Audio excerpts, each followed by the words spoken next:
हर हर महादेव दोस्तों, आप सबका एक बार फिर से मेरे YouTube चैनल पर स्वागत है। दोस्तों, आज आप इस वीडियो में सुनेंगे परिवर्तनी एकादशी। परिवर्तनी एकादशी को हम वामन एकादशी भी कहते हैं। इस एकादशी को हम भाद्रपद शुक्ल पक्ष में बड़ी धूमधाम से मनाते हैं।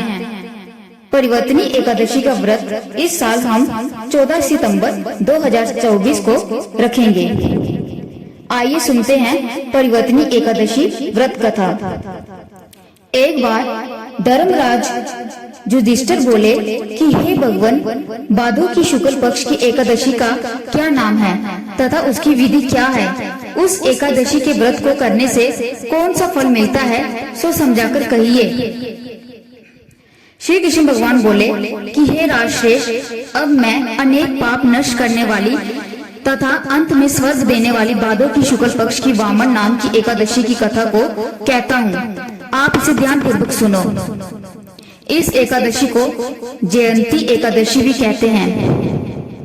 इस एकादशी की कथा के सुनने मात्र से ही समस्त पापों का नाश हो जाता है।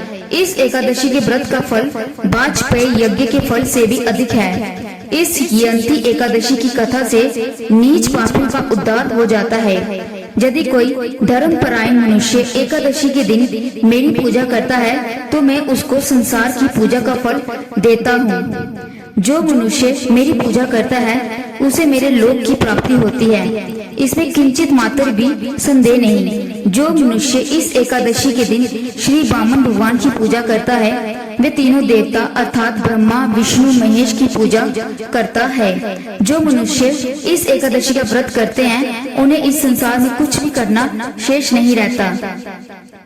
इस एकादशी के दिन श्री विष्णु भगवान करवट बदलते हैं, इसीलिए इसे परिवर्तनी एकादशी भी कहते हैं। इस पर श्री युधिष्ठिर बोले कि हे भगवान, आपके वचनों को सुनकर मुझे महान संदेह हो रहा है कि आप किस प्रकार सोचते तथा करवट बदलते हैं।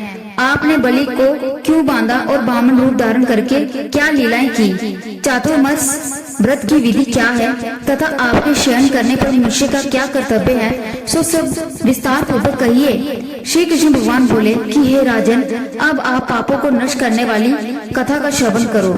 त्रेता युग में बलि नाम का एक दानव था। वे अत्यंत भक्त, दानी, सत्यवादी तथा ब्राह्मणों की सेवा करने वाला था। वह सदैव यज्ञ तप आदि किया करता था। वे अपनी भक्ति के प्रभाव से स्वर्ग में इंद्र के स्थान पर राज्य करने लगा। इंद्र तथा अन्य देवता इस बात को सहन न कर सके और भगवान के पास जाकर प्रार्थना करने लगे।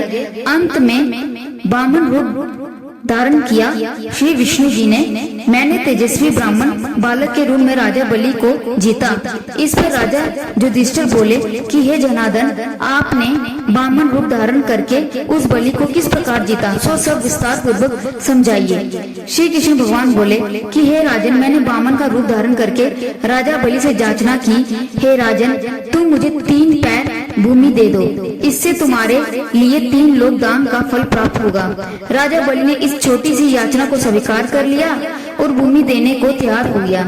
तब मैंने अपने आकार को बढ़ाया और भूलोक में पैर, भुवन लोक में जंगा, स्वर्ग लोक में कमर, महालोक में पेट, जन लोक में हृदय, तप लोक में कंठ और सत्य लोक में मुख रखकर अपने शीर को ऊंचा उठा लिया। उस समय सूर्य, नक्षत्र, इंद्र तथा अन्य देवता मेरी स्तुति करने लगे। उस समय मैंने राजा बलि को पकड़ा और पूछा कि हे राजन, अब मैं तीसरा पैर कहाँ रखूं? इतना सुनकर राजा बलि ने अपना सिर नीचे कर लिया। उसके सिर पर मैंने अपना तीसरा पैर रख दिया और वे वक्त दानव पाताल को चला गया। जब मैंने उसे अत्यंत विनीत पाया तो मैंने उससे कहा कि हे बलि, मैं सदैव तुम्हारे पास रहूंगा। भादो के शुक्ल पक्ष की परिवर्तनी नामक एकादशी के दिन मेरी एक प्रतिमा राजा बलि के पास रहती है और एक क्षीर सागर में शेषनाग पर शयन करती रहती है। इस एकादशी को विष्णु भगवान सोते हुए करवट बदलते हैं। इस दिन त्रिलोकी के नाथ श्री विष्णु भगवान की पूजा की जाती है। इसमें चावल और दही सहित चांदी का दान किया जाता है। इस दिन रात्रि को जागरण करना चाहिए। इस प्रकार व्रत करने से मनुष्य समस्त पापों से मुक्त होकर स्वर्ग लोक को जाता है। वे स्वर्ग लोक में जाकर चंद्रमा के समान सदैव प्रकाशित होते रहते हैं। उनको इस लोक तथा परलोक दोनों में यश मिलता है। जो इन पापों को नष्ट करने वाली कथा को सुनते हैं उन्हें अश्वमेध यज्ञ का फल मिलता है। अगर आपको आज की कथा अच्छी लगी हो तो वीडियो को लाइक कर दे, चैनल को सब्सक्राइब कर दे और वीडियो को शेयर कर दे। धन्यवाद।